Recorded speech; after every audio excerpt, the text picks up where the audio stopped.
Hello friends, हाल ही में Turkish actor बुराक Dennis ने तुर्क मीडिया और प्रेस को इंटरव्यू दिया जिसमें उन्होंने अपनी नई ऑन स्क्रीन सीरीज बम बशका बिरे एंड अदर लव और अपनी को स्टार हैंडे अर्चल को डिफेंड किया। उन्होंने इंटरव्यू में अपनी सीरीज और हैंडे अर्चल के बारे में क्या कहा, चलें जानते हैं। वीडियो शुरू करने से पहले नए आने वाले व्यूवर्स से दरखास्त है कि वो चैनल को लाइक और सब्सक्राइब करें और कमेंट सेक्शन में अपनी राय का इजहार जरूर करें। तो वीडियो शुरू करते हैं। इन दिनों हैंडे अर्चल और बुराक डेनिस की नई सीरीज बम बशका बिरेल एंड अदर लव जो अभी चल रही है, सीरीज की रेटिंग के हवाले से काफी लोग कह रहे हैं कि सीरीज कामयाब नहीं रही और शायद जल्द खत्म कर दी जाए। दूसरी तरफ इस सीरीज में हैंडे अर्चल की एक्टिंग को लेकर काफी लोग तनकीद कर रहे हैं। उनका कहना है हैंडे अर्चल अपने किरदार के साथ इंसाफ करती नजर नहीं आ रही। इन जोर पकड़ती खबरों को लेकर अब बुराक डेनिस प्रेस के सामने आए हैं और उन्होंने एक प्रेस कॉन्फ्रेंस में कहा कि मनफी तबसरों को इनके पेशा वराना अंदाज मुतासिर नहीं करते। उन्होंने अपनी सीरीज के बारे में बात करते हुए कहा कि बम बशका बिरे सीरीज दूसरा बड़ा शो है जो बैरून मुल्क सबसे ज्यादा फरोख्त हो रहा है। उन्होंने सीरीज के मुतालिक कामयाबी पर इत्मीनान का इजहार करते हुए कहा कि माना कि रेटिंग थोड़ी सी कम हुई है लेकिन कमियों को दूर किया जा सकता है। फिलहाल सब कुछ ठीक चल रहा है। हैंडे के हवाले से उन्होंने कहा कि ये एक बहुत आम सी चीज है कि लोग आपके काम की तारीफ भी करते हैं और तनकीद भी करते हैं। दोनों चीजों को सामने रखते हुए हम काम करते हैं। हम दोनों सेट पर एक दूसरे से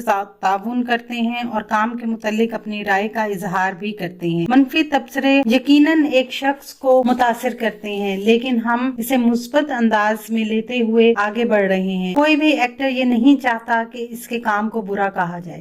आने वाले दिनों में अपने पसंदीदा ड्रामों की मजीद मालूमात के लिए हमारे चैनल को लाइक करें, शेयर करें और सब्सक्राइब करना ना भूलें। शुक्रिया।